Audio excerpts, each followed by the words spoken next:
Policy pulse Tamil நேயர்களுக்கு வணக்கம். இன்னைக்கு நம்ம கூட பேசுறதுக்கு வரலாற்று ஆசிரியர் சாரங்கபாணி ஐயா தான் இருக்காங்க. வாங்க பேசலாம். ஐயா வணக்கம். பாலிசி பல்ஸ் தமிழ் ஊடக நேயர்களுக்கும் ஊடகத்தில் பணியாற்றும் ஊழியர்களுக்கும் வையந்தழி வாழ்கின்ற இச்செவியை செவிமடுக்கின்ற எமது தமிழ் உறவுகளுக்கும் எனது அன்பான வணக்கத்தை உரித்தாக்குகின்றேன். அதாவது மகாபாரத போர் வடவர்களுக்கானது அப்படின்ற மாதிரி அவங்க கிளைம் பண்றாங்க. ஆனா பாரத நாடே பைந்தமிழர் நாடு அப்படின்ற கூற்றும் நமக்கு இருக்கு. இப்ப இந்த மகாபாரத போர்ல தமிழர்களுக்கான பங்கு இருக்கா இல்லையா? இப்போ பொதுவா ஒரு காப்பியம் மகாபாரதம், ராமாயணம், இந்த இரண்டு காப்பியங்களும் இன்னைக்கு ஒட்டுமொத்த இந்திய நாட்டையும் தழுவிய ஒரு இரண்டு பெருங்காப்பியங்களாக இன்று மக்களால், எல்லா மாநில மக்களாலுமே இது தெருக்கூத்தாகவோ இல்ல நாடகமாகவோ அந்தந்த மொழிகளில் அவரவர்களுக்கு கொடுக்கப்பட்டு இதனுடைய கருத்தாக்கங்கள் ஆங்காங்கே சென்று சேர்ந்திருக்கின்றன. இப்ப ராமாயணம் அப்படிங்கிற சொல்ல நீங்க எடுத்தீங்கன்னா, ராமன் அயனம். அயனம் என்பது பயணம். சூரியனுடைய வட பயணத்தை உத்தர அயனம் என்றும் தென் பயணத்தை தட்சண அயனம் என்போம். அப்ப ராமன் அயோத்தியை விட்டு வெளியில வந்தான், அவன் லங்காவுக்கு வரான். அந்த லங்காவும் இங்க இப்ப நம்ம லங்கா இல்ல, இன்று இருக்கிற இலங்கை கிடையாது. அது ஜார்க்கண்ட் பகுதியில ஒரு இடம் இருக்கு. சத்தீஸ்கர் பகுதியில மாநிலத்துல லங்கான்னு ஒரு இடம் இருக்கு. அந்த பகுதி தான் வந்தது. அதுக்கு தரவு இன்னும் சூர்பனகைங்கிற ஆறு அங்கிருந்து மேற்கு வங்கத்து வழியா ஒரிசாவில் கடல்ல கலக்கும். சூர்பனகை அப்படிங்கிறது அது ராமாயணத்துல ஒரு பாத்திரம், ராவணனுடைய தங்கையா வர்றது. அங்கதான் நடந்து அது வரைக்கும் தான் அது நடந்ததா இருந்தா அது வரைக்கும் தான் பயணம். அது கம்பன் கிட்ட கொடுக்கும் பொழுது நம்ம தென்னிலங்கை இணைச்சு அவன் இந்தியா முழுக்க இணைச்ச ஒரு காப்பியமா, அது இந்துத்துவாவுக்கு ஒரு பேஸ்மெண்டா இருக்கணுங்கிறதுக்காக உருவாக்கப்பட்டது. அப்படிதான் மகாபாரதம். நீங்க மகாபாரதங்கிற சொல்ல முதல்ல எடுத்துக்கோங்க, தூய தமிழ்ச்சொல். நம்ம மாங்கிறத சமஸ்கிருதத்துல மகா அப்படிம்பாங்க, நம்ம மாமல்லபுரம் அப்படிம்போம், அவங்க மகாபலிபுரம் அப்படின்பாங்க. அப்ப மா பார் அதம், அதான் அதனுடைய மகாபாரதம். இந்த சொல்ல நீங்க பிரிச்சீங்கன்னா மா கூட்டல் பார் கூட்டல் அதம் அப்படி பிரிக்கலாம். மா என்றால் பெரிய, பார் என்றால் உலகம். பார் என்றால் உலகம் என்று எடுத்துக்கலாம், இல்லைன்னா பாரதம் அப்படின்னு எடுத்துக்கலாம். ஏன்னா அந்த காலகட்டத்திலேயே பரதகண்டம்ங்கிறது இந்தியா முழுக்க பரதகண்டங்கிற பெயர்லையும், அதுக்கு ஆளுமைக்கு உரிமையம் பாண்டியவன், பாண்டியனுடைய அரசுங்கிறதா கிட்டத்தட்ட ஒரு 5000 ஆண்டுகளுக்கு முன்பு ஒட்டுமொத்த இந்தியாவும் பாண்டிய அரசுங்கிற தான் இருந்தது. அதம் என்றால் அழிவு. இப்பயும் நம்ம நாட்டு வழக்குல சொல்லுவோம், அந்த பையன் குடிச்சிட்டு அதமதம் பண்ணிட்டான் அப்படிம்போம். அப்ப அதம் என்றால் அழிவு. உலக பேரழிவுன்னு பேரு. இப்போ உலக போர், பெரும்போருங்கிற முதல் உலக போர், இரண்டாம் உலக போருங்கிற மாதிரி உலகத்திலேயே அன்னைக்கு நடந்த ஒரு பெரிய போர் அது. அவ்வளவு பெருந்தொகையான மக்கள் அதுல இறந்திருக்காங்க. இதுதான் அந்த தலைப்பு சொல்லுது. அப்ப மா பார் அதம் அப்படிங்கிற அந்த காப்பியத்தினுடைய தலைப்பு சொல்லே தூய தமிழ்ச்சொல். அப்ப தமிழ்நாட்டில தான் இது நடந்திருக்கணும். சரி, அதுல என்னென்ன கதை கரு வருது, அந்த கதை கரு இன்னைக்கு அதுல ஒரு சிலது கற்பனையா சேர்க்கப்பட்டிருக்கலாம் பின்னாடி. அது மகாபாரதத்துல ஒவ்வொரு காலகட்டத்திலையும் நிறைய துணை கதைகள் உள்ள செருகப்பட்டிருக்கு. அதுல இந்த கிருஷ்ணன், கிருட்டிணன்கிறவன் கருத்தவன் அர்ச்சுனனுக்கு அறிவுரை கொடுக்கிறான் கர்ணனை கொல்றதுக்கு. அந்த அறிவுரை கொடுக்கிற இடத்துல அன்னைக்கு ஏதாவது ஓரிரு வரி தான் அதுல இருந்திருக்கலாம், அப்படி ஒரு நிலை இருந்தா கூட பழைய காப்பியத்துல. இப்ப அதுவே ஒரு பெரிய நூலா வந்துட்டது பகவத்கீதைன்னு. அப்ப சனாதன தர்மங்கள் அவங்களுக்கு தேவையான சனாதன தர்மத்தை இந்த மண்ணில் நிலைபெறுத்துவதற்கு என்னெல்லாம் கருத்து வேணுமோ அப்பப்ப காலத்துக்கு ஏற்ப அது உள்ளால செருகிக்கினே இருக்காங்க. இப்ப அடிப்படை மகாபாரத கூறுகள் என்னென்ன இருக்குன்னு பார்ப்போம். இந்த மகாபாரதத்துல பாரத போர் பாண்டவருக்கும் கௌரவருக்கும் இடையே நடந்தது. அடுத்தது போருக்கான காரணம் அரசுரிமை அல்லது நிலம், நாடு. நாடு யாருக்குரியது அல்லது அந்த நிலம் யாருக்குரியதுங்கிறதா. போரின் மைய கருவாக இருப்பது பாஞ்சாலி, சரிதானா? இந்த பாஞ்சாலி யாருங்கிறத அப்புறம் பார்ப்போம்.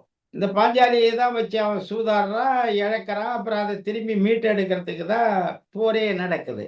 நிகழ்விடம் அஸ்தனாபுரம், டெல்லி, இன்னைக்கு இருக்கிற ஹரியானா. ஹரியானா பகுதி, டெல்லி ஹஸ்தினாபுரம். அந்த கதையினுடைய போக்கு பிரகாரம் இருக்கிற கருத்துக்களை சொல்றேன். போரை வழிநடத்தியவர் கிருஷ்ணன், கருத்தவன். நம்ம தமிழ்ல வந்து கருத்தவன் அல்ல கருப்பன்னு சொல்லலாம். போர் துவக்க அரவான் பலியிடப்படுகிறான். அரவானை பலி கொடுத்துதான் போரை துவக்கிறான். பாண்டவர் சின்னம் மீன், கௌரவர் சின்னம் பாம்பு. அந்த கொடியில இருக்கும் பாம்பு.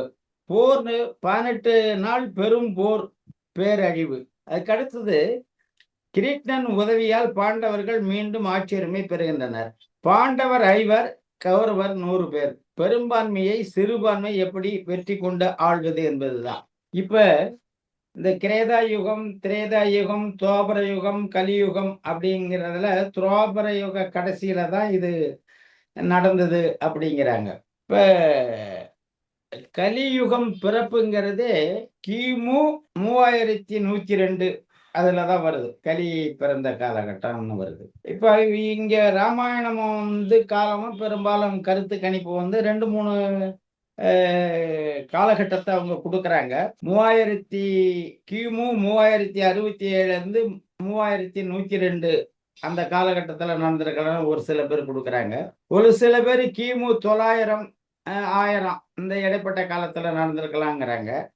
ஒரு சில பேரு கிமு 400க்கும் 800க்கும் இடைப்பட்ட காலம் அப்படி இருக்கலாங்கிறாங்க. இப்ப நம்மளுடைய குமரிக்கண்ட கோட்பாடு பிரகாரம் சரி, இந்த ராமாயண சார்ந்த நிகழ்வு நம்மள்ட்ட என்னென்ன இருக்குன்னு பார்ப்போம். இந்த அரவான் கடவுளி இருக்குல்ல, இந்த அரவான் கடவுளிக்கு இந்த திருநங்கைகள் வந்து அதை வழிபடுவாங்க. அது மும்பை கல்கத்தால இருந்து நம்ம தமிழ்நாட்டுக்கு கூவாகத்துக்கு தான் வராங்க. இப்ப பாரத போர் நடந்த இடம் டெல்லின்னா அங்க போகணும், இங்க ஏன் வராங்கங்கிற கேள்வி. ரெண்டாவது, பாண்டவருடைய கொடி மீன்கிறான், நம்ம பாண்டியருடைய கொடி மீன். கௌரவருடைய கொடி பாம்புங்கிறான், நம்ம குறவர கொடி. அன்றைய காலகட்டத்துல குறவர கொடி அரசனுடைய சின்னம் வந்து பாம்பா இருந்திருக்கு. மதுரையை ஒட்டி நிறைய பகுதிகளில் போனீங்கன்னா மலையில இருக்கிற குகைகள் எல்லாமே பஞ்சபாண்டவர் குகை, பஞ்சபாண்டவர் குகை, இங்க வந்து தங்கந்தன்னு நிறைய தடயங்கள் கொடுக்குறாங்க. பண்மையில நோண்டி கண்டுபிடிச்ச புதைபொருள் ஆதிச்சநல்லூர் வந்து இந்தியாவிலேயே பெரிய இடுகாடு. கிட்டத்தட்ட 150 ஏக்கர் அளவுக்கு நிலப்பரப்பு கொண்ட பெரிய இடுகாடு அது. பல்லாயிரக்கணக்கான தாழிகள், முதுமக்கள் தாழிகள், இறந்தவர்களுடைய உடல் அடக்கம் செய்யப்பட்ட இடமா இருக்கு. அந்த இடத்துல வந்து பஞ்சபாண்டவர் கல்லறைன்னு ஒரு 5 பேர் கல்லறை அங்க இருக்கு. இது இல்லாம குறிப்பா வட தமிழ்நாட்டுல வன்னியர்கள் அதிகமா வாழற பகுதியில பாஞ்சாலிக்கான விழா, திரௌபதி அம்மன் விழான்னு எடுக்கிறாங்க. திரௌபதி அம்மன் வந்து குலதெய்வமா கொண்டாடுறதும், அது அங்கே தீமிதி விழாவும் எடுக்கிறாங்க. இன்னொரு பக்கம் நம்ம பார்த்தோம்னா பறையர்குடி மக்கள்ல வந்து காந்தாரி அம்மனை வழிபடுறாங்க. இப்ப இந்த கதைகள் எல்லாம் தமிழகத்துக்கும் வெளியாலே எங்கேயாவது இருக்கா அப்படின்னு பார்த்தா இல்லை. டெல்லி ஹஸ்தினாபுரம், டெல்லி உத்தரப்பிரதேசம், மத்திய பிரதேசத்தெல்லாம் இன்னைக்கு இதை வந்து மக்களோடு, மக்களினுடைய வாழ்வியலோடு உயிரோட்டமா இருக்கா அப்படிங்கிற கேள்விக்கு சரியான விடை இல்லை. ஆனா இது முழுக்க தமிழ்நாட்டுல உயிரோட்டமா இருக்கு. அப்ப இந்த தமிழ்நாட்டுல தான் நடந்திருக்கணும் அப்படிங்கிற கருத்தியல்ல நம்ம ஆய்வு செய்யும் பொழுது, இப்ப கிமு 12,000 அந்த காலகட்டத்துக்கு, அதாவது குமரிக்கண்டம் உடைந்து நாவலந்தேயமா மண்திட்டு மாறுது. அது ஒரு 5 கோடி ஆண்டுகளுக்கு முன்பு நாவலந்தேயம் வடபுறம் வந்து இமயமலை இருந்த கடல்ல இருந்த பகுதி இமயமலம் வடகண்டத்தோடு மோதி இமயமலை உருவாகுது. நம்ம தென் குமரிக்கு கன்னியாகுமரிக்கும் தெற்க வந்து கிட்டத்தட்ட ஒரு 3000-3500 கிலோமீட்டர் நீளம் கொண்ட ஒரு நிலப்பரப்பு, மொரீசியஸ் வரைக்கும் இருந்த நிலப்பரப்பு கிமு 18,000 ஆண்டு காலத்துல கடற்கொள்ள உள்வாங்கப்படுது. அப்ப அந்த மொரீசியஸ்ங்கிறது தான் பழைய மதுரை. தென் மதுரைங்கிறது அதுதான். நீங்க அதை கூகுள்ல எடுத்து படிச்சு பார்த்தீங்கன்னா மௌரிட்டியூஸ்ன்னு எழுதியிருப்பான். மதுரை தீவு அப்படிங்கிறதா மௌரிடியூஸ் அப்படின்னு எழுதியிருப்பான். இப்ப இந்த 18,000 கடல்கோள் வந்த பிறகு, அந்த தென்னிலம் அழிஞ்ச பிறகு வடபுறம் நோக்கி மக்கள் இமயம் வரைக்கும் குடியேறாங்க. அப்பொழுது பாண்டியனுடைய தலைநகரம் அன்றைய காலகட்டத்துல இலங்கையும் தமிழ்நாடு ஒன்னா இணைஞ்சிருக்கு. அப்ப தென்குமரிங்கிறது இன்னைக்கு இருக்கிற கன்னியாகுமரிக்கு தெற்க ஒரு 200 கிலோமீட்டர்ல இருந்தது தென்குமரி. அப்ப தென்குமரி அழியாம இருக்கு. அந்த தென்குமரிக்கும் இப்ப கொழும்புக்கு இடையில பாத்தீங்கன்னாக்கா ஒரு பாம்பு வாய் பிளந்த மாதிரி இருக்கும். பாம்பு நாக்கு மாதிரி ஒரு வாய் பிளந்த மாதிரி, கடல் வாய் பிளந்த. அதுல இன்னைக்கு இருக்கிற பொருணையாறு, தாமிரபரணியினுடைய ஆற்று முகத்துவாரத்துல அடுத்த தலைநகரை உருவாக்குறாங்க பாண்டியர்கள். அதுதான் அலைவாய்புரம் அல்லது கடல்வாய் கபாடபுரம் கபாடபுரம் அல்லது அலைவாய்ப்பட்டினம் அப்படின்னு அந்த அந்த ஊர் இரண்டாவது தலைநகரா உருவாகுது. 18,000 ஆண்டுகளுக்கு அடுத்து பாண்டியர்கள் வந்து தென்மேரியை விட்டு இது தலைநகரா உருவாக்குறாங்க. அதுக்கு அடுத்து 12,500 ஒரு கடல்கோள் வருது. அந்த கடல்கோள்ல இலங்கை வந்து இந்தியாவில இருந்து பிரிக்கப்படுது. தென்குமரி உள்வாங்கப்படுது, நிலத்துல உள்வாங்கப்படுது. பூம்புகார் உள்ளிட்ட பகுதி விடுது. இது உலகந்தழுவி இந்த கடல்கோள் பேசப்படுது.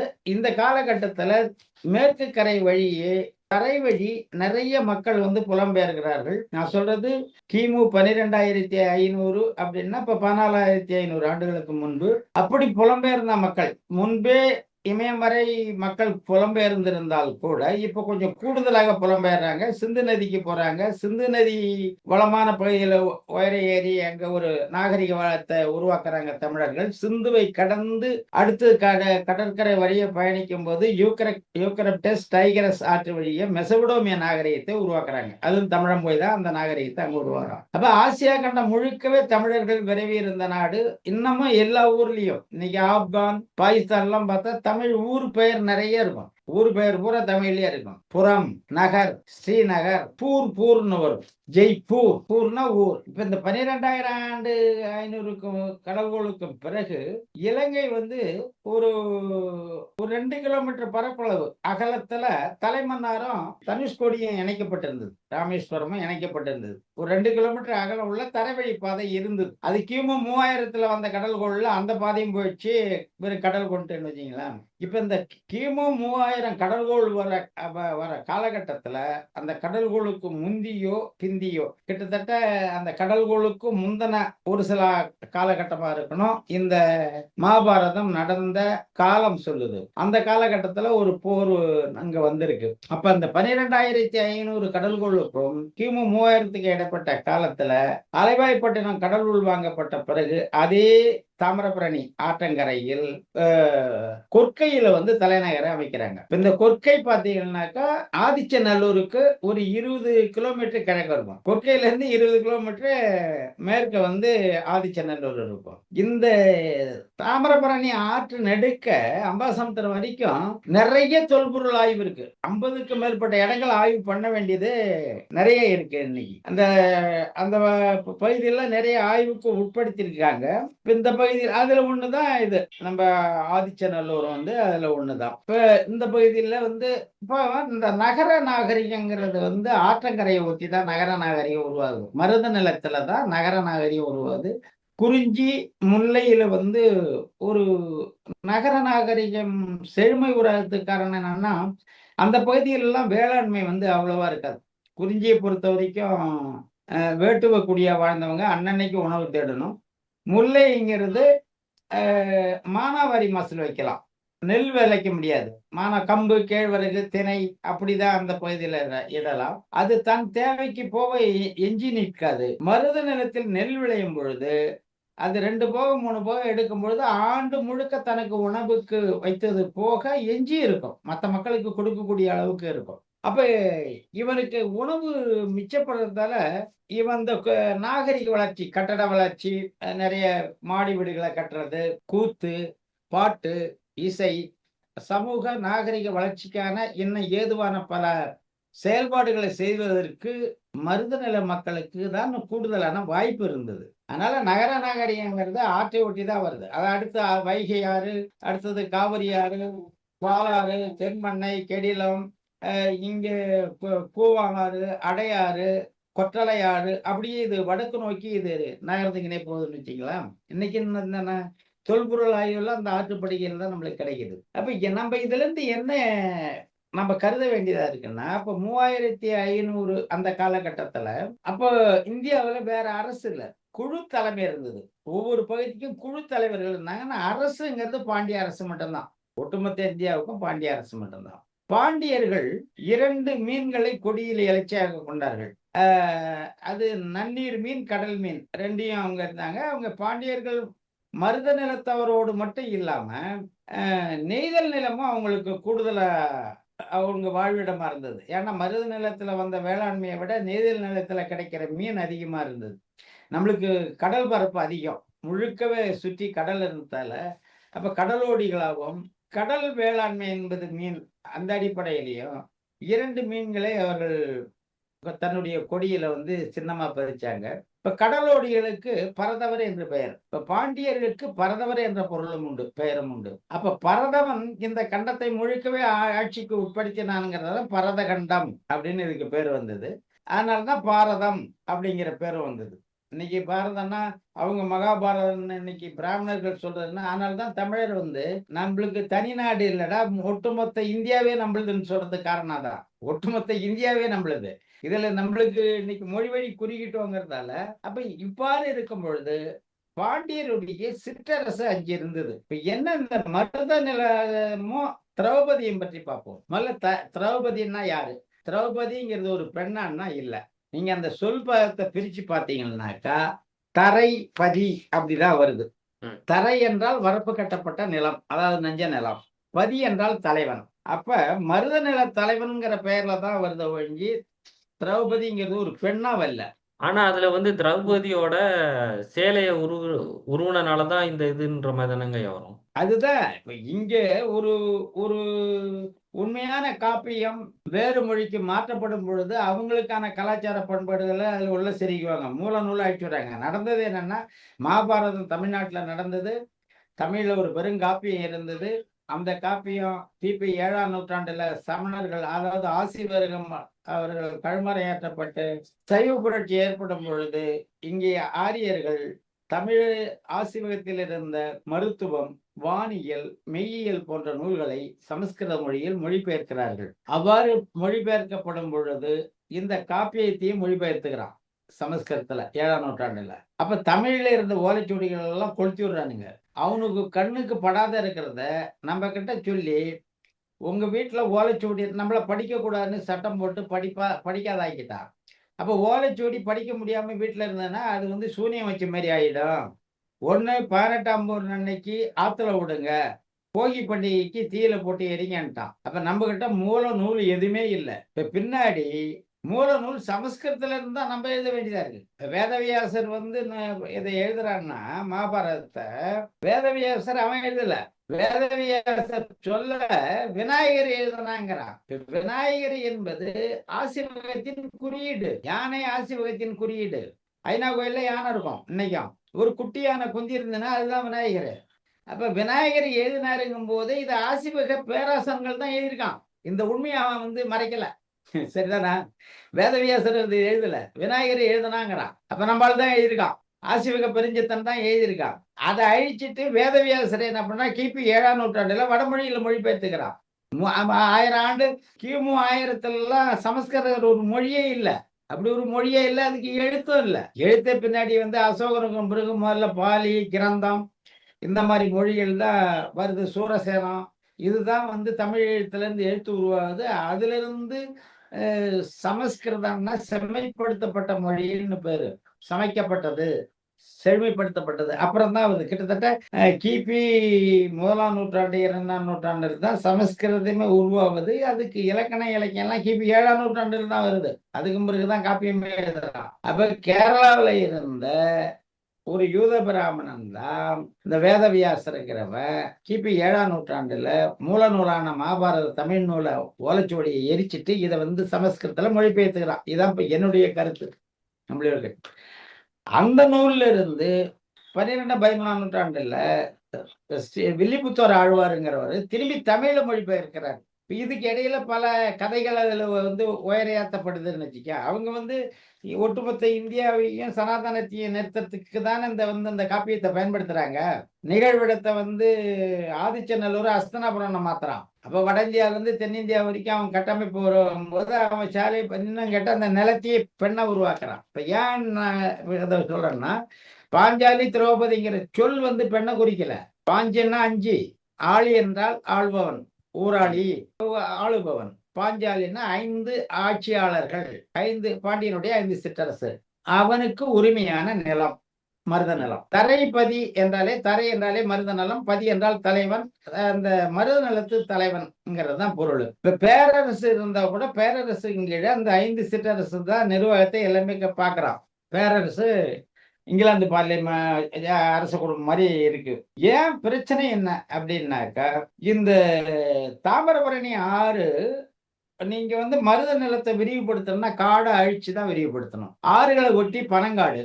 பனங்காடை நீங்க வெட்டிட்டு கொளுத்த முடியாது. மத்த காடுன்னா மரத்தை வெட்டி காய வச்சு கொளுத்தி விடலாம்.